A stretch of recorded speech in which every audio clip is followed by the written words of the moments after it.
Okay, this is techniques, tips and tricks for the back squat, the barbell back squat, and it's my third video in a series of 3. So we've gone through how to set up the J hooks, or set up your rack. We've gone through the basic cues and what to think about before you even start squatting. Now we're going to go through what happens in the bottom of the squat and the standards that we're looking for to achieve the best, strongest squat for your body type. So just remember, everyone has different hips, everyone has different ankle mobility, everyone has different torso lengths, leg lengths, and that will all impact how deep you can squat. So this is actually talking about a full back squat, all right? If you're a beginner, we can start on the box, where we sit back on the box. This is the full back squat standards that we're aspiring to. Okay, so the gold standard would be to get your hip crease, okay, which is just your hip crease where it creases when you squat, below the top of your knee. All right, so anywhere down as low as you can go comfortably. All right, or at least just below. So I'm going to show you a full back squat. All right, I'm going to show you all the way to the bottom. So just watch where my hips go in relation to my knees. So remember the last video we said quads away and bend your knees. Your next job is keeping that back tight, squeezing that back tight and your core tight. You're going to sit in as low as you can with your heels flat. So this is below knee crease. Some people may be able to get lower, but you want to keep those hamstrings tight. Okay, and then come up. So I'll do one without stopping. So breathe, brace, quads away, and sit in and drive up. Okay, so if you can't get there because you have tight hips or tight ankles, you can't get your knees over your toes enough, there's a little trick that I use with people that really does help. See how at the moment I have flat shoes on. If you have lifters, that will help. If you don't have lifters, and even if you do have lifters and you still can't get that depth, the next thing you can do is just get 2 plates. Okay, these are 2.5s. You can use any plate, can be big plates, little plates, doesn't matter. What you're looking for is that 1/2 inch, even up to 1 inch, depending on your mobility. All right, you're going to put them back exactly where you would put your heels in a squat, so make sure they're not too wide or too narrow. You're only putting the heels on them. And what this is going to do is allow your knee to travel further over your toe so you can get your hips down more. So this is where you can start. And as you do more and more squats, getting into that depth, you'll then find that over time, you'll naturally get lower and lower, and your brain will register where that depth is, because a lot of times you don't know where your body is.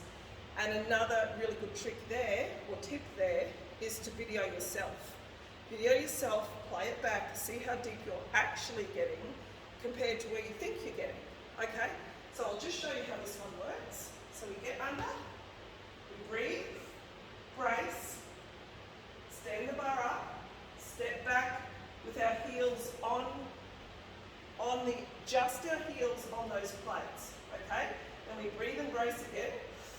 Brace, ribs down, bar pulling tight into your back, unlock the knees, and then we're going to sit down into the bottom of the squat. See, I'm just going a little bit deeper now, and then drive the shoulders back up into the bar and redo it. Breathe, brace, quads away, tight back, sit into the bottom and drive back up. Okay, so that is a little trick that will help you get that initial depth. Now, if you can't get at least your bum to your knees, so just horizontal, I highly recommend that you do box squats.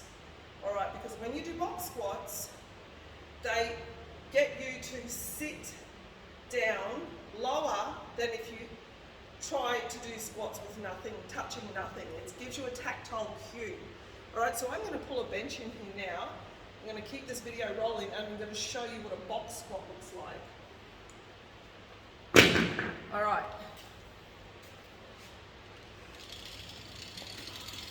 Okay, so a bench. Now, of course, if struggling, this is also really good for someone with knee issues.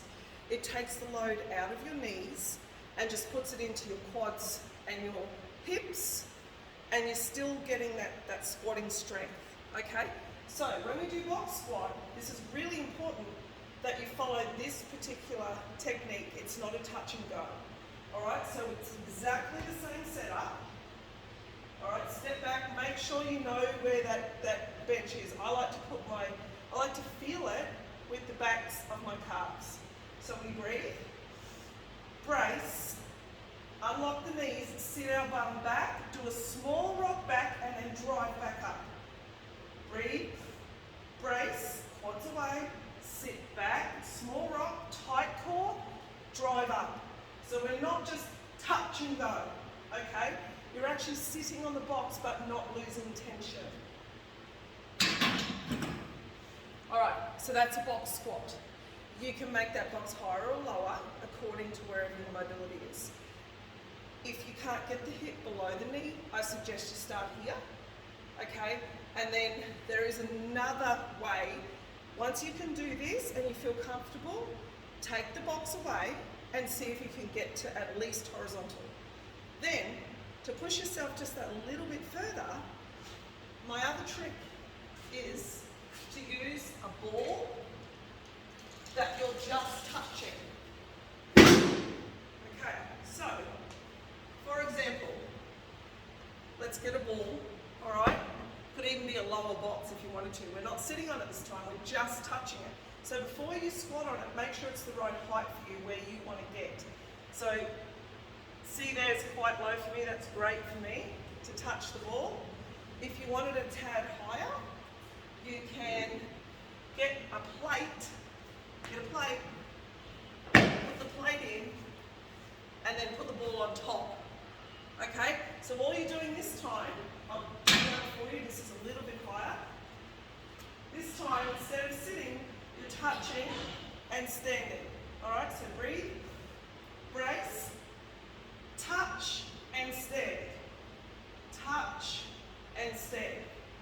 That way, your brain registers the depth that you want, and you can't kid yourself where your depth is. Over time, you'll be able to feel how deep you're going, and you'll know that it's deep enough. All right, so that is number 3 of the back squat video.